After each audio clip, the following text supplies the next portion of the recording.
सभी साथियों का स्वागत है अभिनंदन हमारे यूट्यूब चैनल एम के टीचिंग पॉइंट में। सभी साथियों से निवेदन है, कृपया आप सभी साथी इस वीडियो को लाइक शेयर करें और अगर आप चैनल पर पहली बार विजिट कर रहे हैं तो चैनल को सब्सक्राइब करें और बेल आइकन जरूर प्रेस कर लें। साथियों, बात करेंगे 69,000 शिक्षक भर्ती की।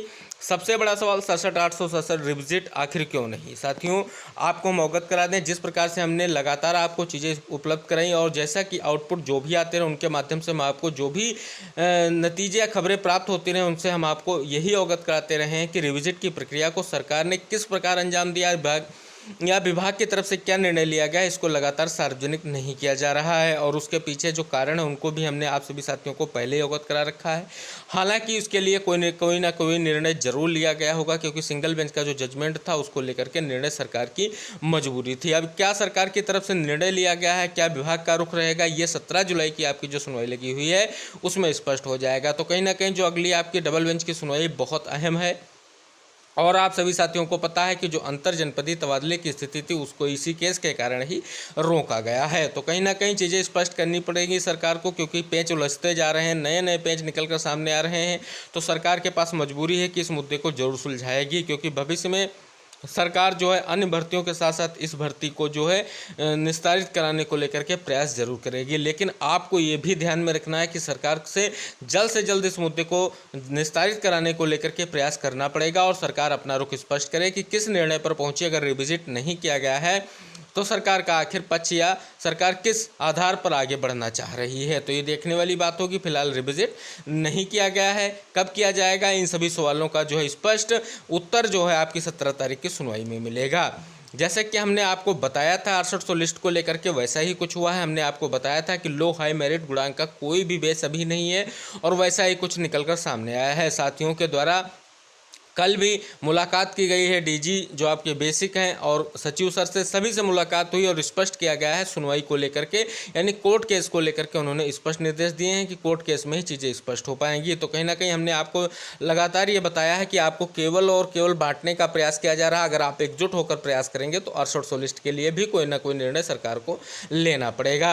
अब सबसे बड़ी बात जो सामने निकल कर आ रही है कि आरक्षण और एटीआरई पर जो घमासान है उसमें कब यथास्थिति स्पष्ट हो सकती। तो साथियों, जितने भी हमारे आरक्षित वर्ग के साथी किसी भी तरीके से 6800 लिस्ट से जुड़े हों या हमारे चयनित साथी हैं जो 27-21% आरक्षण को दिए जाने की लगातार मांग उठा रहे हैं, तो सभी को ये प्रयास करना होगा कि एटीआरई पर मजबूती से लड़ाई करनी होगी, जिससे सरकार के साथ साथ जो आपके खिलाफ अभ्यर्थी हैं उन पर जो है ये चीज़ें हो सकें। क्योंकि लगातार जो अनारक्षित वर्ग के हैं साथी हो, आरक्षित वर्ग पर जो है टीटी को लेकर के भी लगातार केस फाइल किया गया है, जैसा कि स्पष्ट आउटपुट आ रहा है। तो कहीं ना कहीं इन चीज़ों पर आप सभी लोगों को ध्यान में रखना है और इस पर जोरदार तरीके से आप सभी लोगों को प्रेजेंट होना है। कोर्ट में अपने जितने भी चीज़ें हैं उनको उपलब्ध कराते हुए एटीआरई पर जीत सुनिश्चित करनी, और जीत सुनिश्चित होगी तो सभी साथियों के लिए कुछ ना कुछ निर्णय कोर्ट की तरफ से जरूर देखने को मिलेगा। तो कहीं ना कहीं ये घमासान जो है इसको जारी रखना और एटीआरई पर जीत सुनिश्चित करनी है, अगर आप सभी साथी भविष्य की नौकरियों में आरक्षण को स्पष्ट रूप से बचाना चाहते हैं। अब बात करेंगे अगली आज की अन्य महत्वपूर्ण खबरों की।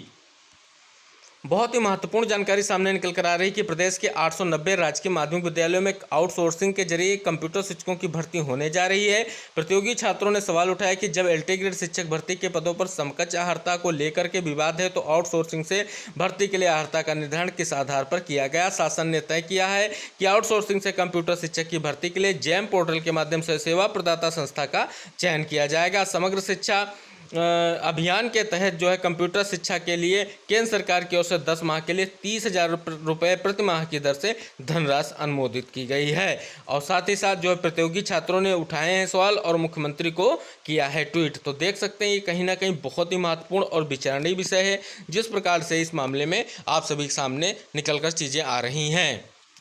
और साथियों, एक और महत्वपूर्ण जानकारी सामने निकल कर आ रही है कि आपकी 69,000 शिक्षक भर्ती से संबंधित देख सकते हैं कंटेम्प्ट एप्लीकेशन जो है यहाँ पर फाइल की जा चुकी है सभी साथियों के सामने है। और कहीं ना कहीं इस जो आपकी ये सुनवाई के लिए डेट लगी हुई है इससे स्पष्ट हो जाएगा, यानी 4 तारीख स्पष्ट किया गया। फर्स्ट हियरिंग इसकी 13 दिसंबर को हुई थी और 4 जुलाई यानी आज की तारीख में इस मैटर को सुना जाना है। तो कहीं ना कहीं इस पर देखने वाली बात होगी कि इस अवमानना बात पर क्या सुनवाई से चीज़ें स्पष्ट होती हैं। जो कुछ होगा हम आपको जरूर अवगत कराएंगे। महत्वपूर्ण जानकारी सामने निकल कर आ रही है कि प्रदेश के परिवहन राज्य मंत्री स्वतंत्र प्रभार दयाशंकर सिंह ने बताया कि विभाग में विभिन्न श्रेणी के 2252 पदों पर जल्द ही भर्ती होगी। इसमें सहायक क्षेत्रीय प्रबंधक के 50 और सहायक वित्त अधिकारी के 6 पद भी शामिल। उन्होंने बताया कि सहायक क्षेत्रीय प्रबंधकों एवं सहायक वित्त अधिकारी की भर्ती संविदा के आधार पर होगी। इसकी स्वीकृति हो चुकी है। इसके अलावा परिवहन निगम के 6 रीजन में 1649 संविदा परिचालक की भर्ती की जाएगी। समूह ग और घा के तहत स्वीकृत 547 कर्मियों की भर्ती भी विभाग करने जा रहा है। यह भर्ती उत्तर प्रदेश अधीनस्थ सेवा चयन आयोग के माध्यम से होगी और यह 2 चरणों में पूरी की जाएगी। पहले चरण में 383 पदों पर और दूसरे चरण की अगर हम बात करें तो स्पष्ट भी किया गया है कि कई सारे पदों को लेकर के 164 पदों पर जो है दूसरे चरण में भर्ती की जाएगी। अगली महत्वपूर्ण जानकारी सामने निकल कर आ रही है कि डीएलएड प्रशिक्षण 2023 में प्रवेश के लिए ऑनलाइन पंजीकरण का फिर से मौका मिलेगा। अंतिम तिथि 28 जून तक लगभग 60,000 अभ्यर्थियों ने फीस जमा करते हुए आवेदन की प्रक्रिया पूरी की है, जबकि इस बार प्रदेश के 67 जिला शिक्षा एवं प्रशिक्षण संस्थान डाइट की 10,600 और 2974 निजी कॉलेजों की 2,22,750 कुल 2,33,350 सीटों पर प्रवेश दिया जाना। ऐसे में सीटों की तुलना में तकरीबन 1/4 आवेदन होने से निजी कॉलेज भी चिंतित हैं। परीक्षा नियामक पदाधिकारी कार्यालय की ओर से शासन को आवेदन का और एक मौका देने का प्रस्ताव भेजा जा रहा है। प्राथमिक शिक्षक भर्ती में बीएड के आहर होने और 4.5 साल से भर्ती नहीं आने के कारण डीएलएड के प्रति रुझान कम होता जा रहा है। स्पष्ट रूप से जानकारी सामने निकल कर आ रही है कि उत्तर प्रदेश लोक सेवा आयोग ने 100 विशेषज्ञों को बाहर का रास्ता दिखा दिया। विशेषज्ञों के खिलाफ साल भर के अंदर यह दूसरी बड़ी कार्रवाई है। इससे पहले आयोग ने 22 अगस्त 2022 को लगभग 80 विशेषज्ञों को अपने पैनल से बाहर कर दिया था। गुणवत्तापूर्ण कार्य न करने वाले विशेषज्ञों पर कार्रवाई करते हुए आयोग के परीक्षा नियंत्रक अजय कुमार तिवारी ने साफ कहा कि आगे भी समीक्षा जारी रहेगी। महत्वपूर्ण जानकारी सामने निकल कर आ रही है कि प्रदेश के सरकारी प्राइमरी स्कूलों में पढ़ने वाले दिव्यांग बच्चों के दिव्यांग प्रमाण पत्र उनके स्कूल में ही बनेंगे। राज्य सरकार ने इसकी व्यापक व्यवस्था की। इसके तहत 30 अगस्त तक हर हाल में सरकारी प्राइमरी स्कूलों में पढ़ने वाले ऐसे दिव्यांग बच्चे जिनका दिव्यांग प्रमाण पत्र अब तक नहीं बन सका, वह स्कूलों में लगने वाले मेडिकल असेसमेंट कैंप की जाँच एवं आकलन के बाद जारी कर दिए जाएंगे। इस संबंध में स्कूल महानिदेशालय की ओर से सभी जिला बेसिक शिक्षा अधिकारियों को निर्देश जारी कर दिए गए हैं। एक और महत्वपूर्ण जानकारी सामने निकल कर आ रही है कि प्राइमरी स्कूलों में पहले से करीब 200 शिक्षक अधिक हैं। अंतर जनपदीय तबादले से पहले लखनऊ में शिक्षकों के 0 पद दिखाए थे। इसके बावजूद 71 शिक्षक गैर जिलों से तबादले में आ गए हैं। अब इन शिक्षकों को तय मानक पर स्कूल में तैनाती देने में अफसरों के पसीने छूट रहे हैं। मजबूरन कई स्कूलों में मानक को नजरअंदाज कर तैनाती देनी पड़ रही है। महत्वपूर्ण जानकारी सामने निकल कर आ रही है कि यूपी बोर्ड के करीब 27,000 विद्यालयों में कक्षा 9वीं से 12वीं में प्रवेश प्रक्रिया 5 अगस्त तक चलेगी। यूपी बोर्ड की तरफ से सोमवार को ऑनलाइन पंजीकरण का कार्यक्रम जारी कर दिया गया।